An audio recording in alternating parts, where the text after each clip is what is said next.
Hello everyone, আজকে আমি রান্না করব আলু দিয়ে পুঁই পাতার শাক ভাজা। এই দেখো, সবার ফার্স্টে তো অনেকটা সময় ধরে পুঁই পাতাটাকে জলের মধ্যে ভিজিয়ে রেখেছিলাম। তারপর পুঁই পাতাটাকে কেটে নিয়েছি কুচু কুচু করে। তারপর একটা আলু ছোট ছোট করে কেটে নিয়েছি, আর কয়েকটা কাঁচা লঙ্কা মাঝখান দিয়ে কেটে নিয়েছি। তারপর এই যে কড়াতে তেল দিয়ে সবার ফার্স্টে আলুটাকে লবণ হলুদ দিয়ে ভেজে নেব। আর আলুটাকে ঢাকবো না, কারণ একদম ছোট ছোট করে কেটেছি, তোমরা দেখতেই পাচ্ছ। এইভাবেই নেড়ে চেড়ে কিছুটা সময় ধরে গ্যাসের স্টিমটাকে লো করে ভেজে নেব আলুটা।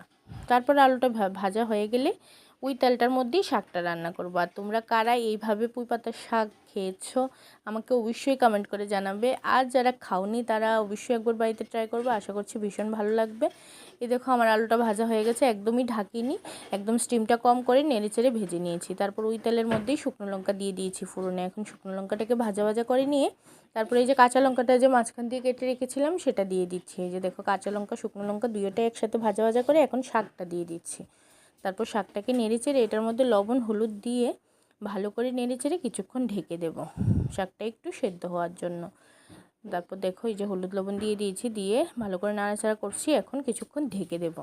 চলো শাকটা সেদ্ধ হয়ে যাক, তারপর আবার আসছি। এই দেখো, অনেকটা সময় পর চলে আসলাম, শাকটা সেদ্ধ হয়ে ঠিক কতটুকু হয়ে গেছে দেখো।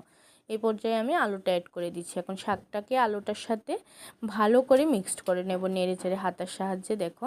আর যে একটু একটু জল জল রয়ে গেছে সেটাও ভালো করে শুকিয়ে নেব। দেখো কিভাবে হাতার সাহায্যে চেপে চেপে এটা রান্না করে নিচ্ছি। এই যে চেপে চেপে করলে শাকটার ভিতর থেকে যে জলটা থাকে সেটা সবটা শুকিয়ে যাবে। শুকিয়ে গেলেই রান্নাটা কমপ্লিট হয়ে যাবে। আর শাক একদম ঝোলঝোল থাকলে তো ভালো লাগে না খেতে, ভাজা ভাজা করতে হবে। তো সেই জন্য এই যে হাতের সাহায্যে চেপে চেপে রান্না করতে হবে। আর দেখেছো কতটুকু হয়েছে শাকটা, একদম মিক্সড করে ফেলেছি পুঁই পাতার সাথে। এই দেখো আমার রান্না কমপ্লিট, কতটুকু শাক হয়েছে। তারপর দেখো একটা পাত্রের মধ্যে ঢেলেও নিয়েছি। টাটা।